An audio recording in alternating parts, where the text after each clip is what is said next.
Magandang tanghali po sa inyo lahat, si Vicky Osawa na mag-usap tayo.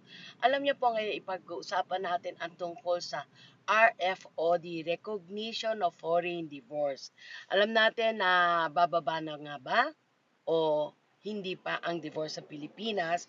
Kaya for the meantime, ito po ang aming kaalaman na i-share sa inyo, but still, hanapin nyo pa rin po at alamin pa rin po mismo sa gobyerno baka may pagbabagong regulasyon. Ito po si Vicky Osawa, pakinggan po natin. Kung ang isang Japanese spouse ay namatay, ang isang Filipino o Filipina ay maaari nang magpakasal muli, ngunit kailangan munang ayusin ang mga legal na dokumento bago magpakasal ulit sa Pilipinas o abroad. Narito ang malinaw at sunod-sunod na paliwanag sa Tagalog. Kailangan ba ng RFOD kung namatay ang Japanese spouse? Ang RFOD, Report of Finality of Divorce, ay kailangan lamang kung may diborsyo sa pagitan ng Filipino at foreign spouse. Kung namatay ang Japanese spouse, hindi na kailangan ng RFOD dahil ang kasal ay automatikong natatapos sa pamamagitan ng kamatayan. Sa halip, ang kailangan ay patunay ng pagkamatay ng asawa. Ano ang kailangan para makapagpakasal muli? 1. Kunin ang death certificate ng Japanese spouse. Dapat may official death certificate mula sa Japan. Ipa-translate sa English kung Japanese ang dokumento. Ipa-authenticate, apostille kung gagamitin sa Pilipinas. At 2. I-report ang pagkamatay sa Philippine Embassy kung hindi pa nagagawa. Kung hindi pa na-i-report sa Philippine Embassy o Consulate sa Japan, mag-file ng Report of Death, ROD. Ipa-register ito para maitala sa PSA, Philippine Statistics Authority. Hindi ito palaging required bago mag-remarry, pero makakatulong para malinaw ang civil status sa Pilipinas. 3. Kumuha ng updated PSA marriage certificate, humingi ng kopya mula sa PSA. Dapat nakatala na ang status bilang widowed, balo. Kung hindi pa updated, maaaring kailanganin ang judicial or administrative annotation. 4. Kumuha ng PSA, Sinomar or CMAR para patunay na ikaw ay legal na malaya ng magpakasal muli. Dapat nakasaad ang status na widow o widower. 5. Mag-apply ng marriage license. Kung magpapakasal sa Pilipinas, PSA birth certificate, PSA marriage certificate na may record ng unang kasal, death certificate ng unang asawa, ang Sinomar or ang CMAR, valid IDs, buod ng sitwasyon. Sitwasyon, kailangan ba ng RFOD? Ano ang kailangan? Diborsyo sa Japanese spouse o recognition of foreign divorce plus RFOD.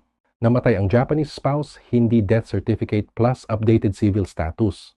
Mahalaga tandaan, kapag namatay ang spouse, automatic na natatapos ang kasal. Hindi kailangan ng annulment. Hindi kailangan ng RFOD. Ang mahalaga ay maipakita ang legal na patunay ng pagkamatay. Sa madaling salita, kung ikaw ay isang Filipino o Filipina na nabalo sa Japanese spouse, maaari ka nang magpakasal. Muli basta kumpleto ang dokumento ng pagkamatay at updated ang civil status mo sa PSA.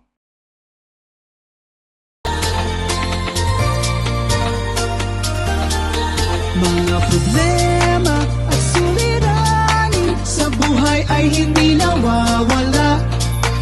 Tanging kailangan ibay ng puso upang ikaw ay di maging kawawa. Mag-usap tayo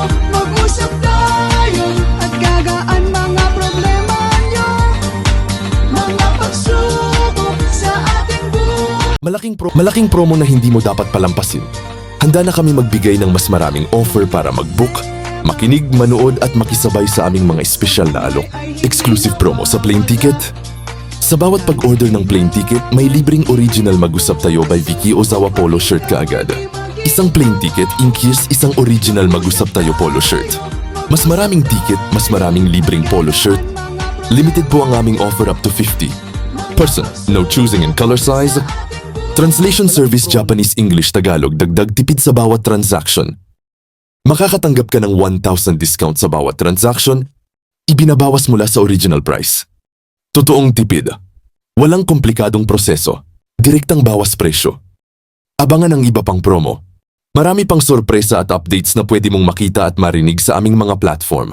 Balak mo bang pumunta sa Amerika? Andito po kami para ibigay ang aming makakayang serbisyo sa amin pong kaalaman. Message lang po. Makinig at manood sa Spotify at Apple Podcast. Laging updated sa mga bagong promo at balita. Message na po ngayon. Limitado lamang ang promo kaya huwag nang maghintay. I-check ang aming page, mag-message na po at mag-order ngayon. Kami po ng Team Mag-usap Tayo by Vicky Osawa. Maraming salamat po. Message na po ngayon. Ang promo na ito ay para sa mga gustong maglakbay, makatipid at makatanggap ng espesyal na regalo.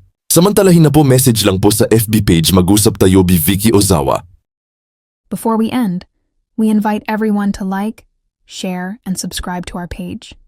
You can watch us not only on Facebook, but also on our YouTube channel for more updates and exclusive content. We also have original 100 Pinoy diaries and 95 Tagalog quotes at Spotify and Apple Podcast. All in Tagalog, written by Vicky Ozawa. Voice over by talented Filipina, Miss Joy and Jasmine, now available. So don't forget to listen and support our creative works. If you have any concerns, inquiries, or if you are interested in our commercials or services, please feel free to message us anytime on our Facebook page, Mag-usap Tayo by Vicky Ozawa. We are open Monday to Friday, 9 a.m. to 6 p.m., Japan time. Thank you very much for your continued support. And we look forward to assisting you. Maraming salamat from Team Mag-usap Tayo by Vicky Ozawa. Here is a short quote from Ms. Vicky Ozawa, Life is a Gift. Find peace of mind first rather than happiness. Thank you very much. Maraming salamat po.